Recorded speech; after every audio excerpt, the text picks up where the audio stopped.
don't know if I should wait a couple more minutes until a few more people kind of might wander in, or if you guys think we might as well get started. Obviously, everyone can hear me okay? I don't even know if I really need the microphone, but might as well just sort of get started because I have a lot of sort of topics that I wanted to cover this morning. So good morning, and thanks for coming out in the rain and all that to be here. And I have a very exciting panel set up of really wonderful colleagues that I think will give us some great feedback on these topics. So we're just talking about social media and making the tools work in the classroom, but I wanted to start just by mentioning, I'm not a social native. You guys are not social natives. No one in the room is really a social native. We went to college without social media, right? Right? Did everyone go to college without social media? Okay. So, my experience of this, I cannot really truly relate to my students. I don't know what it's like to have my grandparents' Facebook pictures of me.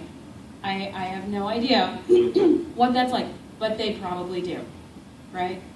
So I think, it's an interesting separation that we have, and worth mentioning that we are talking about social natives in our classroom and how they experience the tools differently than we do, right?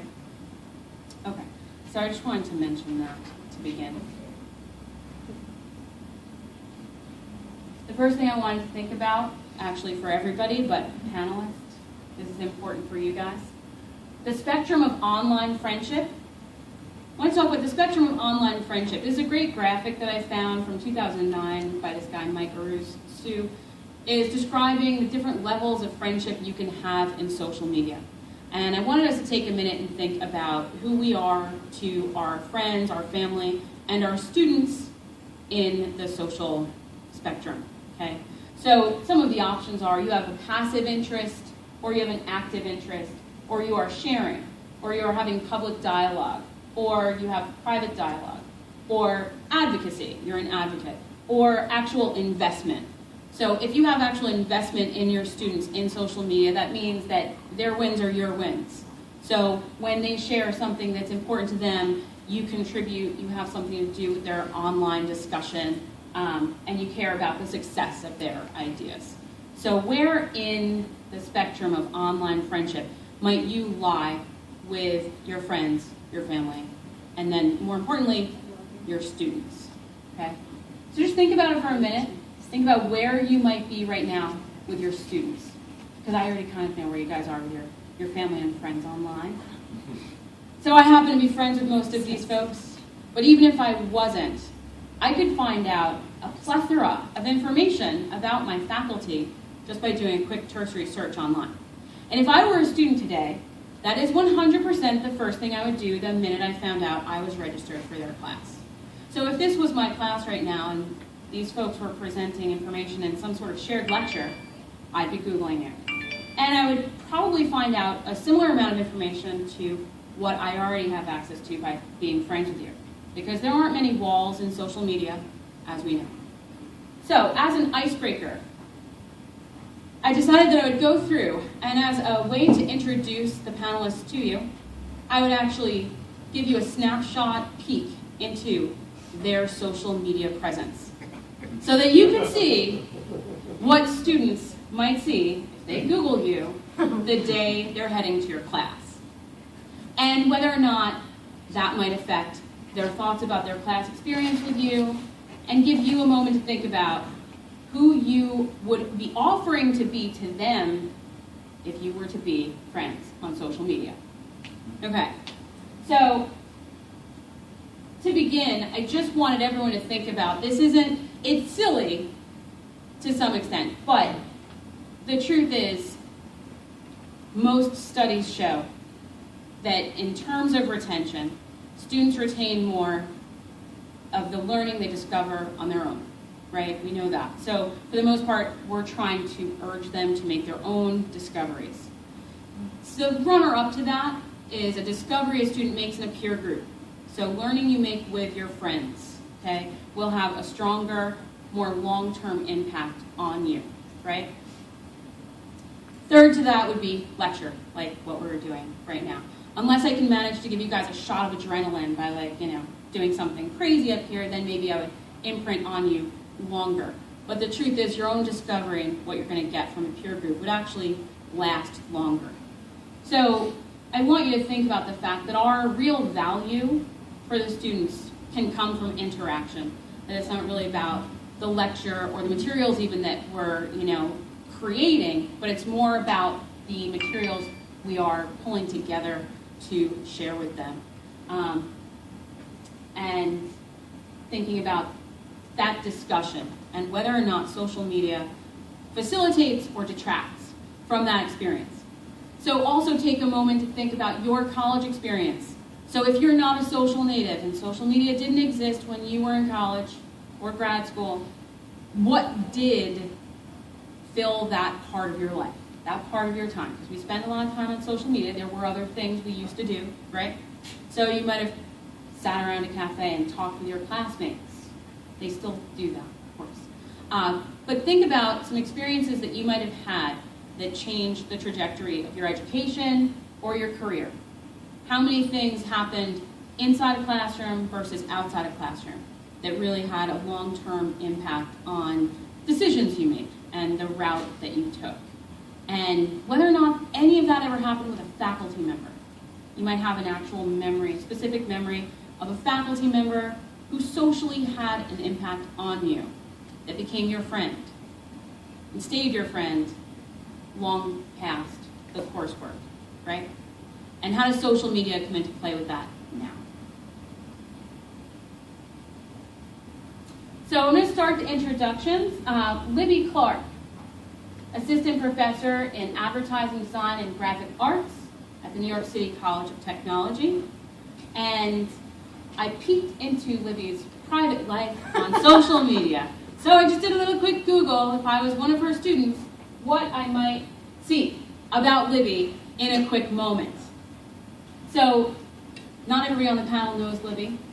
You can take a moment to sort of peek into her life. If you were to Google Libby Clark, you might find out that she's actually pretty cloudy. So if you guys know what cloud is, you know, it measures your online influence. So she is using online, you know, social media to create a lot of conversation. She's up in the 60s, so that is interesting. She's also a mom. And she also, this week, I think, thought her car was stolen, okay? Just this week. So you know that she's hanging out, doing something in Gowanus, and her car was stolen or towed, right? Okay. What URL is this, please? This is just a PDF. This isn't online. Oh. Sorry. I can share it with you. I'll give everyone No, my no, I contact. just... The different sites maybe too. But how did you compose a PDF from what sites are you URL? looking at? Facebook, Clout, and ratemyprofessor.com. Yeah. And ratemyprofessor.com says that Libby is very sweet and quirky, makes you comfortable with the course. She's extremely helpful. She's an awesome professor, very funny, fair, interesting, and you actually learn. These are all open. You know, it was not hard to get this. If you have a Facebook account, you can see most of the stream regardless of your friendship unless you have custom privacy settings. So Libby, where do you think you fall in the online spectrum of friendship with your students? I'm actually, it was public dialogue, but it's starting to go into private dialogue as I've been teaching full-time for 3 years now. I'm becoming a part of the institution. I'm reliable. More students are reaching out to me privately for issues outside of class. I had a student this week reach out to me about coming out to his mom. It's so sweet. And we're talking and you know, things, I mean, I'm becoming not entrenched, but engaged in a whole different way. And it's like a level of, I mean, a trust. I'm trusted now. So yes, I'm creeping farther along the scale with, of course, reservation and boundaries. Of course, I want to do this, you know. We're going to talk all about the reservations and boundaries that are common to this experience. But you would say you're inching along towards the private dialogue. Absolutely. And, yeah. But I do not friend my students on Facebook. I only use LinkedIn for my students. So I do maintain that Yeah. thin membrane. Studies show in 2009 a large survey was done of faculty and their use of social media in the classroom. The numbers were kind of low, it was around 35. Study in 2013 shows that number jumps to 55%, which still sounds low to me. But the fact that it jumps so quickly makes me think that in a heartbeat we're going to have, a very thorough usage, and we won't remember when we didn't have this in our classroom. But the study does show that for the most part, LinkedIn is the winner in terms of faculty's friending their students and being more willing to look at that. So I wanted to mention the Rate My Professor thing because this actually came up not just for Libby, but also James and CJ. So James and CJ, you guys also jumped up in Rate My Professor, and you both have very high ratings in chili peppers, which means they think you're hot. Okay? So, I don't know what everyone thinks about ratemyprofessor.com, but I played around a little bit, and it is bizarre. It's owned by MTV. So this is actually an MTV property where students log in to see if you have been rated and whether or not they want to take your class. And I checked this out this week only because students asked me about it last week. They said, oh, well, this professor has a bad rating on Rate My Professor. I don't know if I want to take that. I was doing advising. And I said, haven't you had that professor for a different class? Don't you have your own opinions of this? But the Rate My Professor thing affected their thoughts. I also discovered, to sort of my horror, that Rate My Professor has also gone to faculty and asked them to strike back. So they are videotaping them, responding to the comments that students are leaving about them. And it is worse than some of the reality shows I've seen. And I was curious, have either of you been approached by MTV to strike back? CJ? No? James, have you ever asked to strike back? No, so these two folks, one is actually from John Jay. And she has a great video where she strikes back about the comments that were left about her. And it's mostly lighthearted.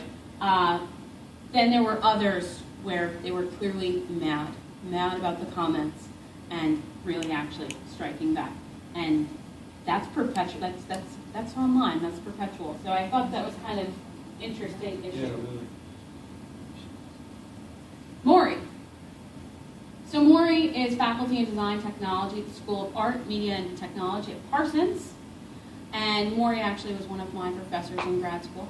So I know that you build friendships because you did with me and all of us immediately, which was a huge part of grad school for me. You were my first professor.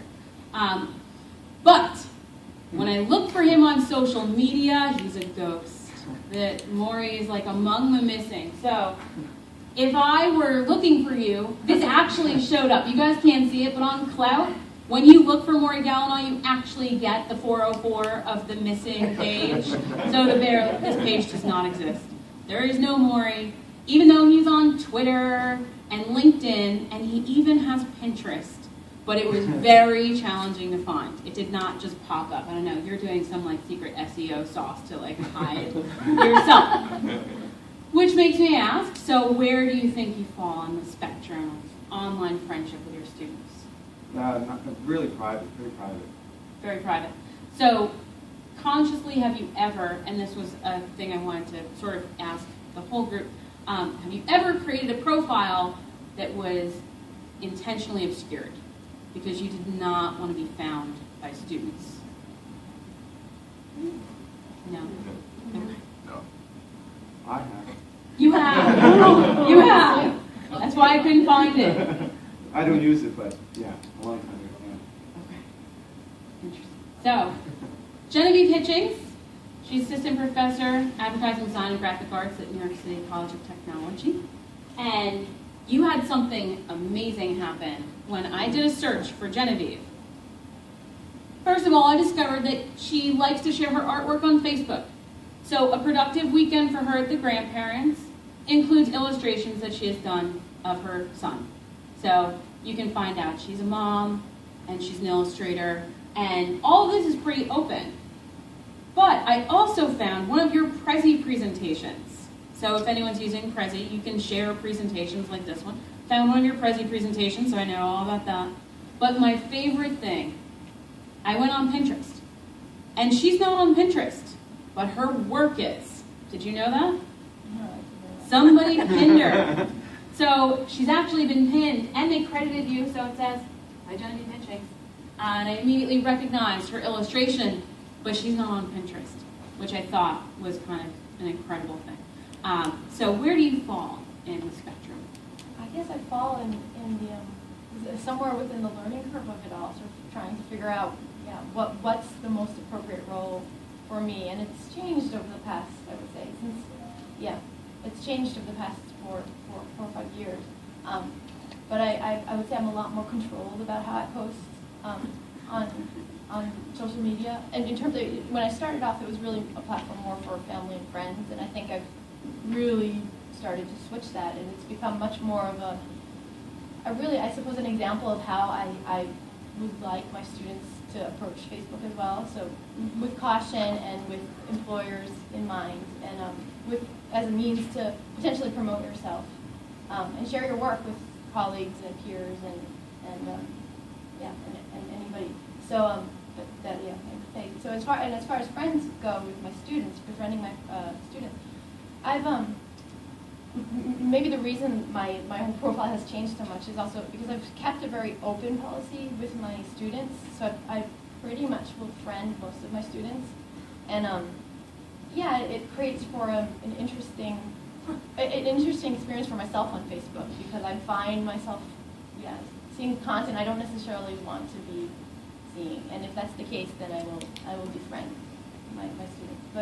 But it's also, I would agree with Libby, it's made it a little more, and to address something you said earlier, Jenna, in terms of my experience in college, one of my most memorable experiences was with a faculty member who created a lunch for students outside of the classroom, and he invited speakers in, and it was a very sort of intimate and for me, very exciting experience. It really was my first feeling of being an adult and being seen by an adult as an adult. So I feel like Facebook has a way of bringing that into your classroom.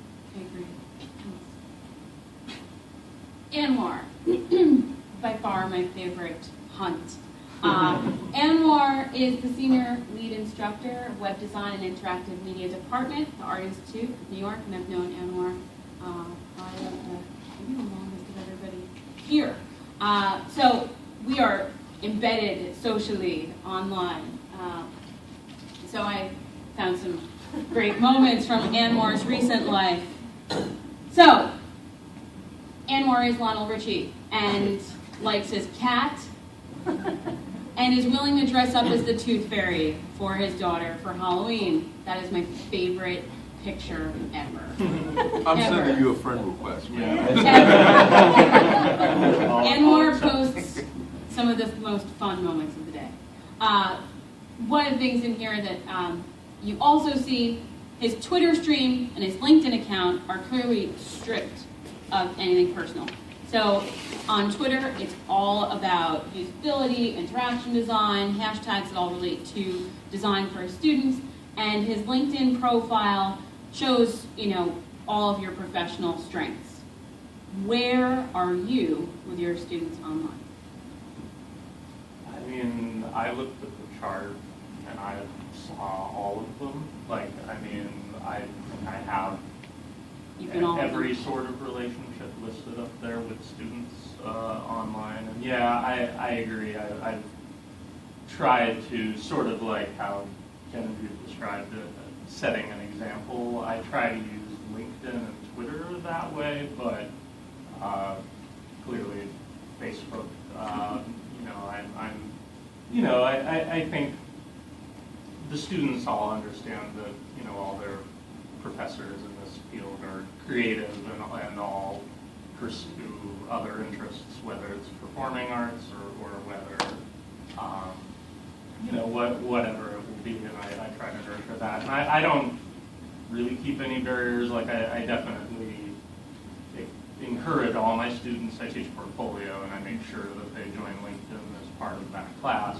But I'll accept any Facebook friend request, and therefore, I get comments in my classroom about my Halloween costume.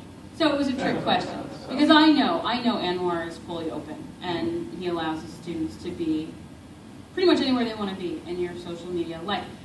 He also has some of the happiest students I've ever seen who really respect him. And I've been in critiques with you where you've been really very critical, and it doesn't have a backlash. They actually seem to have stronger respect for your point of view because you've let them in, because it seems that this does make a difference. And I've actually seen it with CJ also, I think. I don't know if you would agree, but. Yeah, I actually just received a really nice thank you note from a student who's in the process of getting hired by his internship, but this was a student that I've been very, very hard on, and exactly. Yeah. He was very appreciative. So. James Richardson, Academic Director of Communication and Media Program, CUNY School of Professional Studies. And James also was fun to poke around and try and see what I could find about James. So I found Facebook, and I also discovered that he's using Facebook to share both personal information and work information. So we had something published, or you were quoted, and that shows up on Facebook, and everyone's excited and sharing in your experience. But I also went to Google Plus for you, because you were one of the only folks that had an interesting Google Plus situation.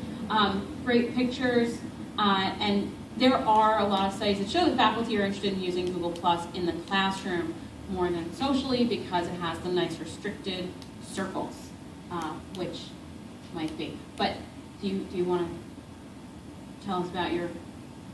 I mean, I'm like you. I'm wide open. I accept friends. I've been teaching. I don't know the age, but I'm probably a little bit older, I would suspect, than most of the people here. Even though Ray, my professor, says I'm hot. But I'm wide open, and I've been teaching about 13 years. And for me, one of the best things is being able to nurture and create those relationships with students, especially in the creative field, where you can kind of break down certain barriers and really call them on the things that they do correctly and the things that they don't do correctly. You maintain that kind of, for me, it's kind of like an older brother, big brother type relationship, that stern big brother, when their portfolios aren't strong, you'll rip them to shreds, but you'll laugh. And I think to a large extent, students want that type of relationship. I stay friends with my students well after they graduate, which I think also helps nurture the existing students, because I will routinely ask students who have graduated, gotten internships, to come back to speak to the current crop, to explain about things that they did right, things that they did wrong, and I routinely ask for feedback from students on my own performance, because I don't know most of you guys, but after you've been doing this, this is a field that you can get burnt out real quick. So it's important to stay on your toes and keep that dialogue going. So, for me, my students, I see them at Comic-Con. They know I'm a nerd. And I know enough about the internet to know that to a certain extent, privacy is dead. Anything that you've basically typed, written, has been out there. And, I've been on the net since the days of the old BBS system, before you had, so to a large extent, for me, share. Yeah. With certain boundaries, Can I make a comment about privacy? Yeah. Because I said I was very private, but I think the interesting thing about privacy, to add to this whole dialogue about social media and being open and out there and whatever your policy is personally, privacy is a different definition for different people. And there's not one universal definition. The great technical genius and creative genius, Jaron Lanier, came on him. He spoke of privacy years ago, and he said there are people who think privacy is the right to be left alone, and there are people that think privacy is the right to not be known. And they're really two very big differences. And you can see both of those coexisting. And you can see it on this panel. I kind of, in some ways, want to not be known, and where other people are, they have the right to be left alone, but everybody can know about them. And I think that's a big difference. You don't want to be known online, but in your Yeah. teaching, you are one of the people that would set up the lunches and set up the speakers. So, you know, maybe after this panel, maybe you're feeling critical. Well, any other people change their opinions about it. Can I ask a question? Yeah. Well, it seems that you're very open in the classroom. Yeah. What about the online experience for you makes you want to step back? Is it the nature of that anyone can kind of come in, or I don't know? I don't know either. It's a really good question. I wrestle with it myself because I also know that, and I think everybody here would probably agree, in a way, you're going to be, like, even if you don't have a profile or you don't participate, people are going to participate for you. You're not on Pinterest, but you're on Pinterest because somebody put you on. So some people argue, and I tell some of my clients this in my private practice, you have to decide whether you want to engage or not engage. But if you're not if you don't engage, you're just not part of the conversation. But people are going to be talking about you anyway. So I'm evolving on that. Maybe, I don't know. Yeah, I would just add one other component to the privacy part, and it certainly impacts the student. It's sort of hard to predict the future, and it's hard to know the repercussions. You know, who has the copyright on your work, and I feel like there's that very delicate, you know, and that becomes very difficult if you feel responsible for your students, and you know you want to guide them in a way that's smart. It's hard to I find that very difficult. So Chris might have thoughts about that, and you're my final panelist to introduce besides myself. But Professor Chris Stein, Associate Professor of Media Arts and Technology, Borough of Manhattan Community College. And so when I jumped into your personal life for a second, the thing I found pretty quickly is that if I want to know a good amount about Chris, I can follow him on YouTube, and he has a plethora of videos which he's used for instruction, and he's getting lots of views. The one I grabbed happens to only have 562, but that is not your top rated video. I also discovered that you use Google+. That was from Google+, the 50th anniversary of Doctor Who. He wants to know if you can beat his time. So was that a game? Yeah, it was one of those, you know, in Google, they have a game on their thing. On the banner. Yeah. And you were a really great shark for Halloween. So where are you in the spectrum of online friendship with your students? It's a little here and there. It's sort of, it's similar, like I'm the kind of person at a party that doesn't go and talk to everybody, but a couple people I'll talk to in the corner. So I have students who still email me. Actually this morning, right before I came in, I had to shut it down. You know, someone I Googled was like, hey, how you doing? Who graduated a few years ago. But I wouldn't say that's not the majority of my students. Okay. And it's usually Facebook, I'm not Facebook, but LinkedIn, where I connect with people. And I do allow Google Plus too, because you can segment students. So most of the people I've connected to are on LinkedIn and Google Plus. What do you think about the concern about copyright and ownership of work, and do you talk to your students about it? Yeah, well, usually when I'm talking to them, it's the other way, because they're using other people's copyrighted work. And trying to explain to them, I had an issue this semester too, where a student. The other thing I'm finding out too is that, I do web projects. So a student had taken, I do similar projects sometimes from year to year, a logo from another student from like 2 years ago, and then used it on her project, for this thing, and it was sort of like explaining, okay, well, that's not yours to take, and they don't have that same boundary, they figure if it's on the web and I can put it here, then I can do it. And sites like Pinterest, where you can put other people's work and other things like that, make it a lot harder for people to distinguish between like ownership and what's there, and I think it's making it difficult, especially when you're not making any money off of it, then it's easier to throw in the question. That was one of my main questions for the group. Social media has the ability to create larger cohorts than we've ever seen of bonded students that can share their findings. They can create this sort of virtual FAQ for a course that can be perpetual online, where they're sharing comments with each other about, well, when you take CJ's class, you're going to do this project, and here's how he likes for the. Have you seen this in any of your classrooms, and do you think it's either positive or negative? Because if the idea that your own discovery of a solution is your strongest opportunity for retention, for really retaining knowledge, is that sort of larger online cohort with social media getting in the way of that, or is it helping your upper level students build on knowledge and go somewhere new? Is it one or the other, or both? Does anyone have any findings on that? Just say that for myself, the fact that I used to, when I first started lecturing, when I first started adjuncting, I just did the Sage on the Stage, and students would, they had to take my class if they wanted to get the web design portion of our degree. And I found that I saw that some of them were warning each other about me, like 3-hour lecture period. You know, this was web analytics, by the way, really gripping stuff, and it made me aware of my impact. It was like, oh, I shouldn't be boring them to death, and it's made me. I now regenerate all my classes. I rewrite them, talk about them every semester, not to throw them off, but because I need to make this. I need to do this better, and it's just every semester makes me better. Ooh, that's great. Okay, so not.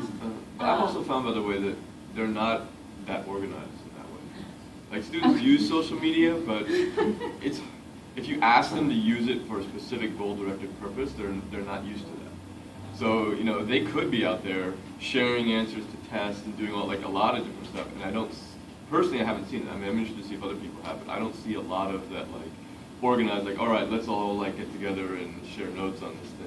CJ, you have. I saw that at FIT. I haven't seen that, and I'm at a community college too, which could be another reason that it could end up happening soon. You know, they're not. It could be an early warning sign that this is coming. And that goes to CJ, who is an associate professor of communication design at FIT. And when I poked around a little bit about you, I see you have a lovely head of hair that is, we're facing the back of you on Facebook. You create great bitmap graphics of yourself. And you are super busy. He's got this post of all of his exhibits coming up. They're all back to back. He is a very, very busy guy. And you can also see on YouTube that he actually ran or does run a time-based design scholarship competition every year, which is really fantastic. And that student at that time was at like 34,000 views on YouTube. So where are you in the online spectrum? I think I cover the whole range, and I don't think I think I have no boundaries, but I do have rules that I try to follow. And number one is I think is respect.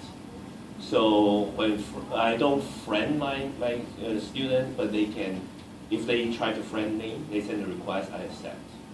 I think that's a really pretty common rule. They actually have mentioned it in the survey of faculty that they did nationally, that it seems to be a sort of unwritten thing that we're all adhering to. We don't friend our students, but if they friend us, we accept.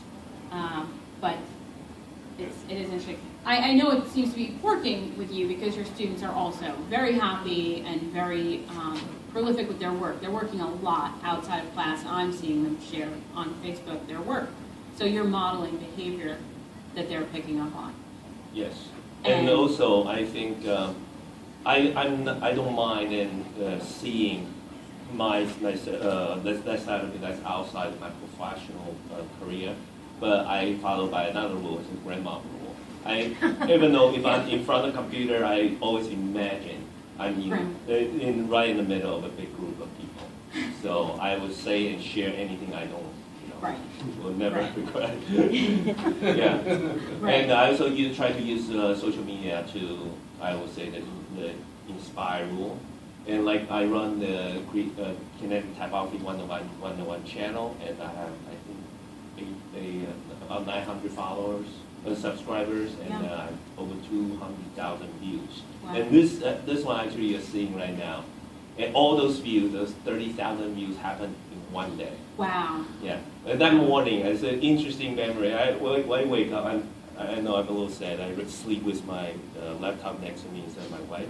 So I wake up, pull the laptop over, start doing my thing. And I'm like, oh my God, why do I have all these emails? And literally, it's like every minute a new email comes in, say, so-and-so commented on this YouTube video, so-and-so comments on this YouTube video. I was scared, like something must have happened.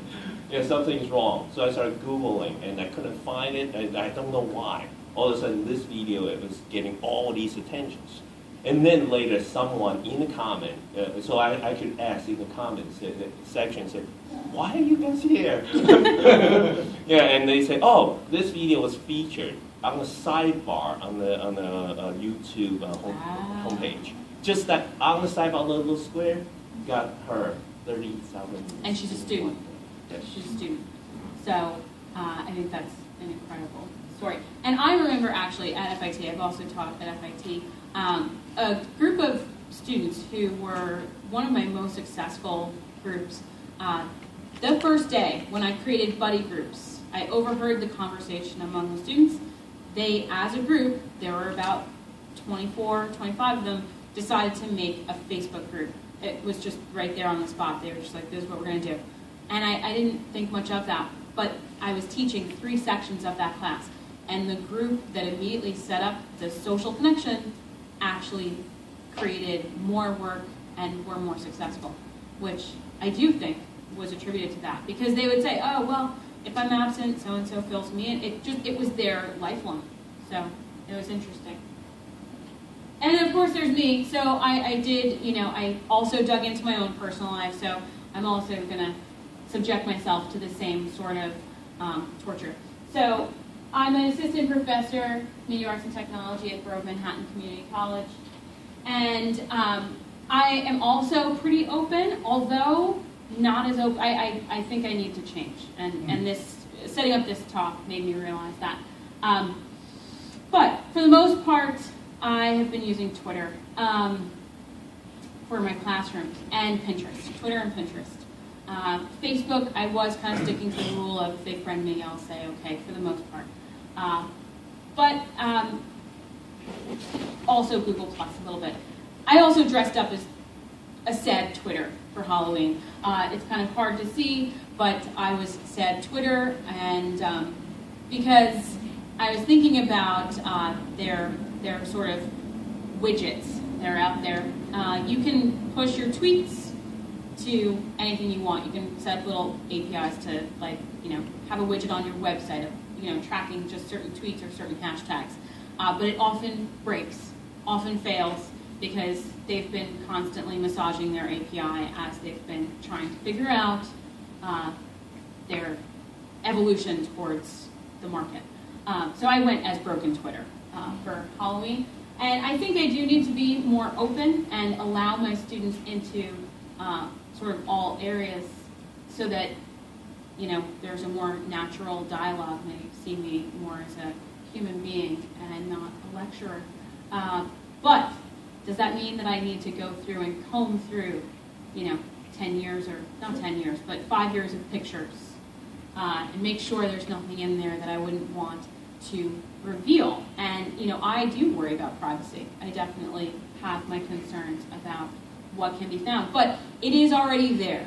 And Facebook is constantly changing their privacy settings, so I can't really stop people from seeing it anyway. The minute they send me the friend request, even if I don't say yes, that's a step in, and they can see more than you think. So I just want to talk a little bit about the different social media that we are using right now. So Facebook, YouTube, Google+, Twitter, LinkedIn, Pinterest, Vine, and Instagram. are all pretty popular. And you can see the breakdown of the demographics between female and male members and their age groups. The largest age group by far is 25 to 34-year-olds, followed kind of quickly by 16 to 24-year-olds, kind of across the board. And it is more male-dominated, which I think is kind of surprising. It wasn't really the finding that I would have imagined. And Pinterest didn't rate onto this list for the second quarter of 2013, which I think is strange, because they're one of the most rapidly growing landscapes of all of this. If you are on Pinterest, your SEO is going to go through the roof. People are discovering it's actually really helpful for building an online profile. Vine is a little bit different, and it's social, and my students are using it constantly, but I don't know exactly how I would use it for teaching. And then Instagram, which Anwar mentioned, is another one that's very important. And you mentioned Snapchat. And so this was one of the things I was going to mention on the way here. I didn't know what Snapchat was. Is anyone familiar with Snapchat? Okay. I didn't even know what it was. And I was thinking a little bit about the social natives and how their grandparents might be on Facebook, and they might be sharing pictures of them from their childhood on Facebook. So Facebook isn't probably the place where Girls Gone Wild is going to show up anymore, if it ever was. But apparently Snapchat might be. I don't know. Apparently Snapchat is where you can have a chat and it's immediately deleted. So if you do something that didn't have discretion, then it's gone. So I didn't know about that. So that's interesting. Yeah. Snapchat is sending a photo that disappears after a certain period of time. But I've been told by my students that they've become adept at capturing the picture you can do a and saving it. So it doesn't really go away. No. Yeah, Nothing's really going to go away. People are going to find a way around it no matter what. Right. So there are incredible studies of social media demographics and what we're using. And something I see my students really using is actually Dig, StumbleUpon, and Reddit, which surprises me, but Reddit came up in my classroom about a month ago because a student submitted something he created in Photoshop to a competition where they're voting it up and down. And, he was learning new techniques just by being part of this contest where they were voting on each other's work. So that's a student just doing that on their own. That was not an assignment on my part. But have any of you ever created an assignment that actually takes advantage of the social nature of social media? Because most of the studies show right now that, yes, the numbers are low. Faculty are not super eager to adopt social media in the classroom. And of the 50% or so that have, they are assigning content viewing. They're using it as another channel to feed students assets. So go follow this person, read this blog, see these pictures. But there is a limit. They're not getting into the social nature of it, of try and friend these people, or create a comment thread, or post new, media. And the question is that an important direction to go? And have any of you come up with an assignment that does address that?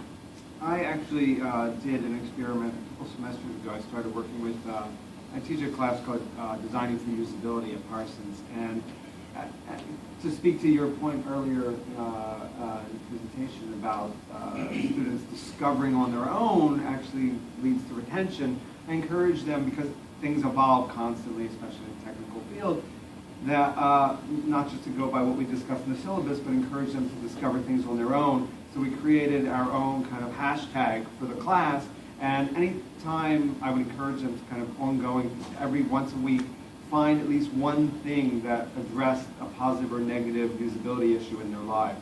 And they could just take a picture or another mention and tweet it, and do that way kind of encouraged each other to say, oh, so-and-so just tweeted something. So.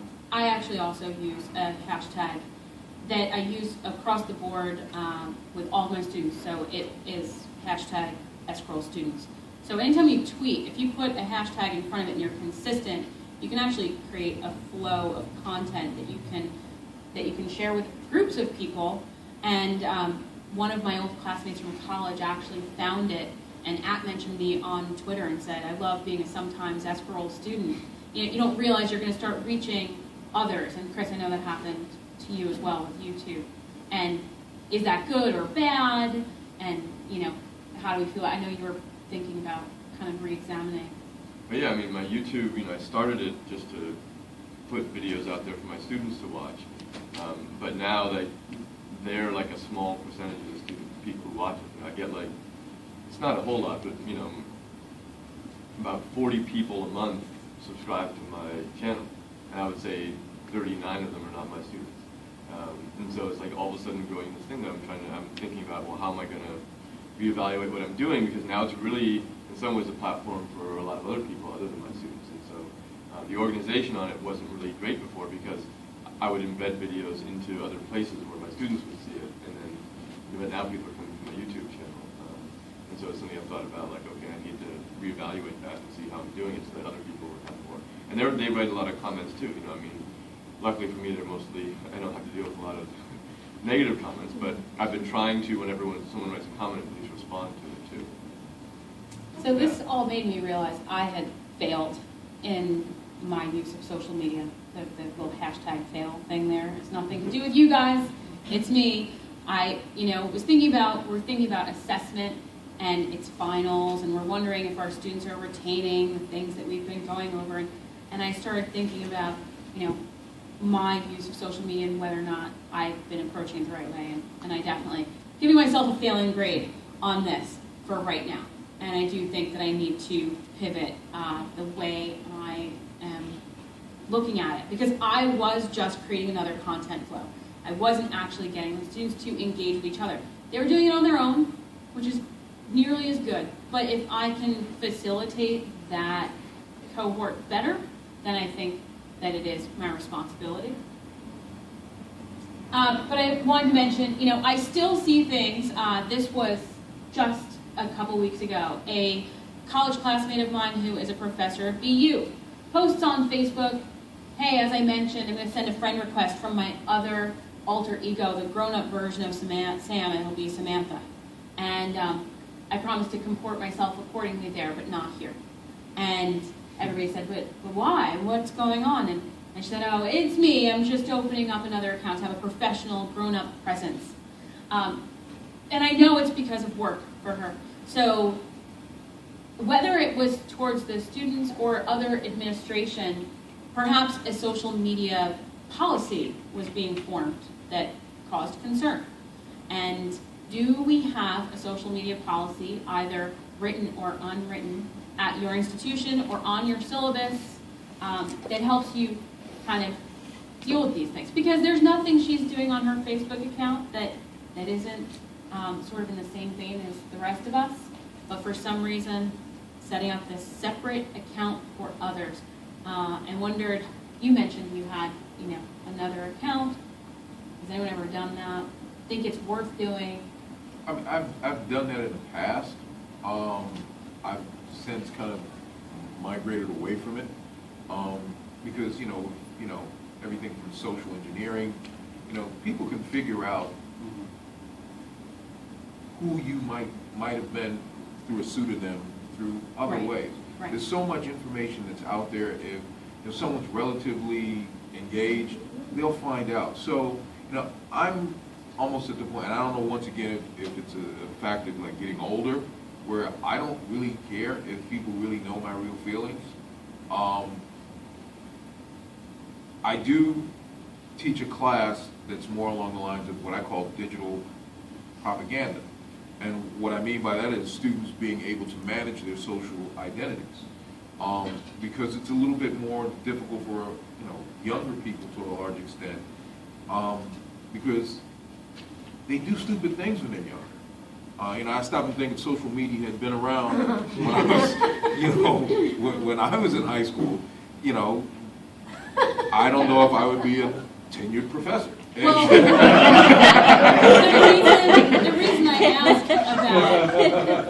asked about the social media policy, my undergrad actually had to pull the board of trustees in and graduates to discuss a social media policy that they decided they needed to implement because they have traditional events that they did not want to get rid of, that they did not want to see show up on Twitter or Facebook. One famous one is the seniors do a college naked run. And they had to decide if they wanted to get rid of the event or if they wanted to get rid of the cell phones.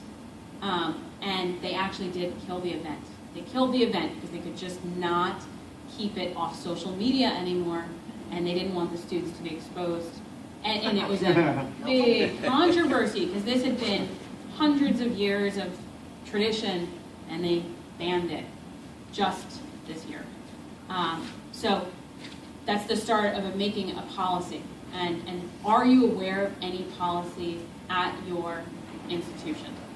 No, I don't. FIT certainly, there's a lot of push to say faculty should be more engaged in social media, but we don't have a policy so for people to follow, which is kind of dangerous. And it's just myself, when Google Plus first came out, I was excited. So, oh my God, that's great. I can put people in a circle. And then after I started for a while, I'm like, this is a lot of work. Yeah, I don't it's want to do this. And then so and then you don't use it. Yeah, and then I don't use it, and so right now I'm kind of with students. Right. And I think to speak to what Chris kind of alluded to, I think and I'll back up, kind of hop onto your question about this policy thing. I know at Parsons, I don't think we have. In fact, a lot of institutions are encouraging it because you can reach a larger audience. Yeah. Because, like, you didn't realize that it wasn't just going to be your students. And the more and more people are thinking about the idea of a non-traditional university, or are the buildings where a university or a college exists, or is education a more common thing? And if people are going to start, if you're going to have things like the Khan Academy and makeshift institutions, kind of like Occupy Education things coming up, then it opens up a whole opportunity for education in non-traditional ways. And is social media going to encourage that and allow that to happen? And maybe that's something we have to think about. So can I just say one thing else? Yeah. When you gave yourself a failing grade, I thought you were being kind of hard on yourself because this is an evolving media. Absolutely. And I've learned 2-3 different things that I'm really considering integrating into my own classroom just from this kind of off-the-cuff conversation that I haven't been doing, and I think a lot about this. Yeah, I think hashtag incomplete would be a perpetual grade. Like, I also think that, like, people in my department have, like, proposed policies about, like, oh, we need to block Facebook from the classroom or something, which is just like the Snapchat workaround. Students always find a workaround, so it doesn't work anyway, but it's also, like, the bureaucracy involved in, like, setting a policy. By the time you've set the policy, social media has shifted 3 times. Right. Well, I have 3 or 4 quick things that I wanted to suggest, because of course, what I planned on talking about, I've already run over. But one thought I had about a social media policy that might make a difference in your lives that I thought was a good idea. Potentially, you might want to put something on your syllabus that mentions that you are not available 24 hours a day, that in fact you will interact with them on social media during your office hours, so that you don't have this stressed out, burnt out experience of feeling like, you're a commodity that they just demand. So I actually have set out in my syllabus a little blurb that just says, I will respond to your text message, chat, what have you, during the time that I said I was available, not 3 in the morning when you decide to send your query. Because that was a thing that was coming up, this constant demand. The second thing I would have suggested is using a social media sort of app to manage everything, such as TweetDeck or Hootsuite. Hootsuite's the one that I would use, and it's just hootsuite.com, and you can set up a free account to sort of man the controls. So if you want to immediately send some sort of hashtag comment that has a great blog post attached that you would like to populate immediately to Twitter, Facebook, Google+. Hootsuite is a really nice... Spell that, please. Hootsuite. Hootsuite. I think I have a picture of it, actually, up here. There it is, Hootsuite, where you can manage, schedule, and measure your social accounts. It takes a little learning, but I think it's a nice, handy tool. Alternately, there are also tools you can suggest to your students that will show them how much time they're actually spending in social media.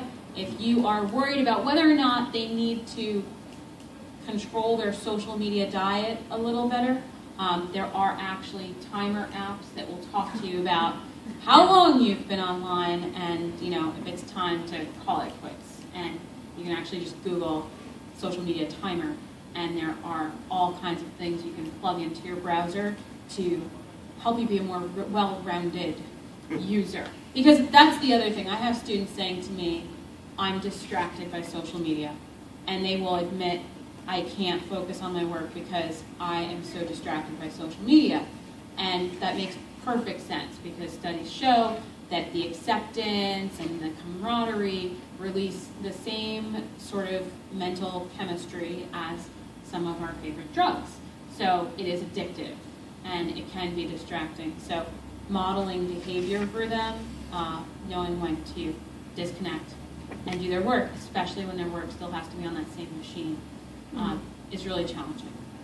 There's an invaluable app, at least for me, for the Mac called Self-Control that you install it and then you can list what websites you want to block and for how long. So I can say like, all right, I need to concentrate for 6 hours now, so like block Facebook and I'll block whatever, and like it defeats access to those URLs, and even if you restart your computer, it keeps working. So like no matter what you do, like Facebook, oh wait, can't get on, and yeah, I mean, because I think we all face those same distractions as much as our students do.